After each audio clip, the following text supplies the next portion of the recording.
I don't know what my friends on the other side expect.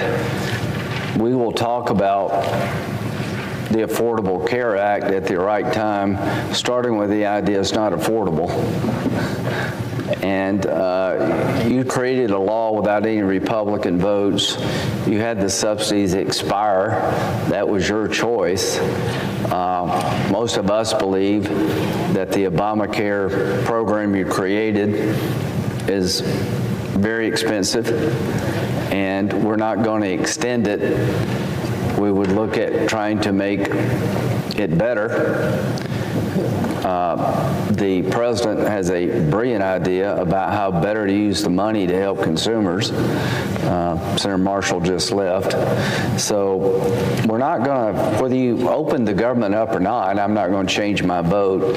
I'm not going to vote to authorize these subsidies as they are. I'm not going to vote to repeal the good work we did under the big, beautiful bill. So let's open up the government and talk. And if you don't want to do that, then a lot of people are going to have their lives turned upside down for no good reason. Because I don't feel like we should be held hostage here to get a legislative outcome to open up the government. We tried that as Republicans. You got to build a wall or we won't open the government. It's probably not a good idea for us. Didn't work out well for us, and nothing else learned from what we did. So I'm hoping the government will open soon. Dangerous time to have the federal government not functioning in the security space. It's danger for air travel, but if you haven't noticed, the world's a pretty dangerous place. So I want to talk about two things, China and Russia. President Trump is traveling to South Korea, and I think he's going to meet Chinese President Xi. I don't mind talking with people that I disagree with. I like the fact that President Trump has reached out to adversaries, try to find common ground to end conflicts that have been very destructive. So when it comes to President Trump and Russia, he's made a full court press to try to get Russia at the table to find a way to end the bloodbath in Ukraine, to make it an outcome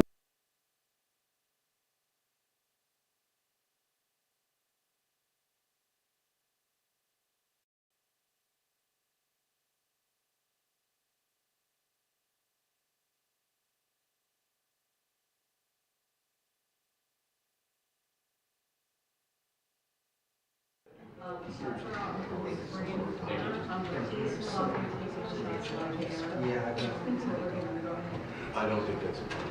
No, I think that will be done later, privately. It won't be part of this.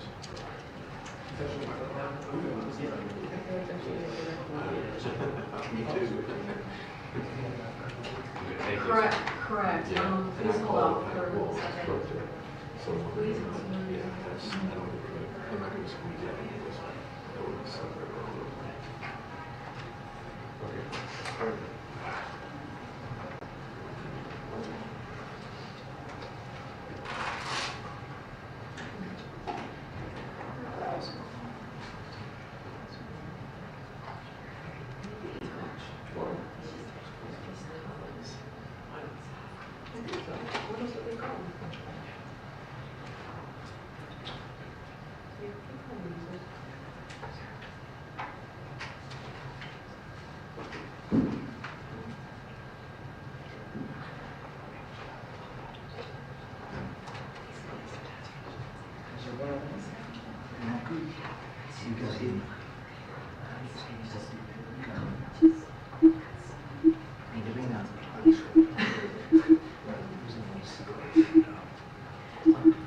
Yes, please hold on.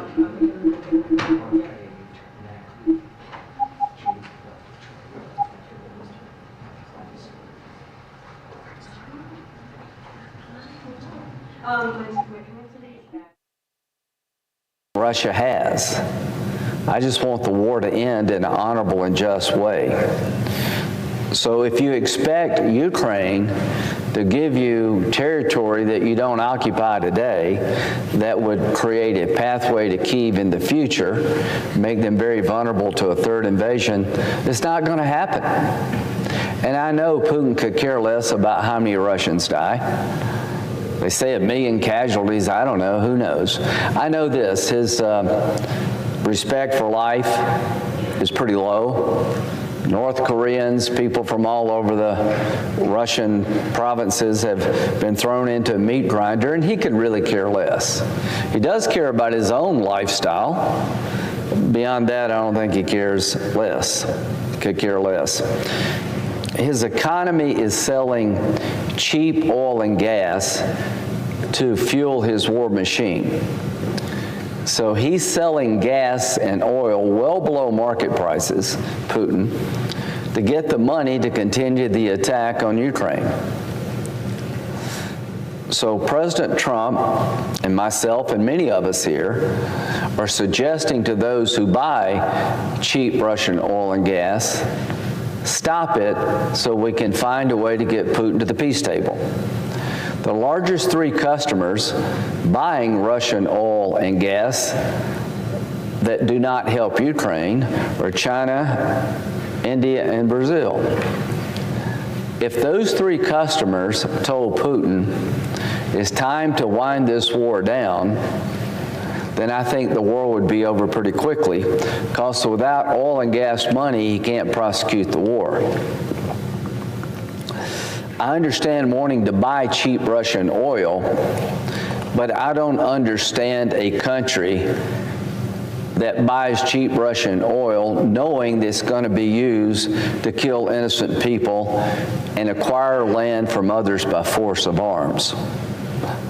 I've been told that our friends in India are very proud. You have a lot to be proud of. I've been told that our friends in India are trying to find a way to be less dependent on Russian oil. To our friends in India, well done. Before the invasion by Putin, India was buying 3% of their oil from Russia. After the invasion, it went up to almost 30%. Why? They were buying it below market prices from Russia, refining it in India, and selling it at a profit. That's not something to be proud of. I'm hopeful that you're going to abandon that practice to get us to a place where we can end the war in Russia and stop the killing. So there's some progress there. As to China, if President Xi called Putin tomorrow and said, it's now time to wind this conflict down, you need to get to the peace table, I think Putin would not have much of a choice. China is the #1 customer of Russian oil. If they made a decision tomorrow to change that practice, then I think Putin's ability to prosecute the war would hit a wall. Now, President Trump is going to talk to Xi, hopefully, here soon. And there'll be a lot of issues on the table. As to China, it's a communist dictatorship. I'm no fan of the Chinese Communist Party. To say otherwise would be misleading. Having said that, there's times that we can do business with China for the betterment of all of us. This is one of those times.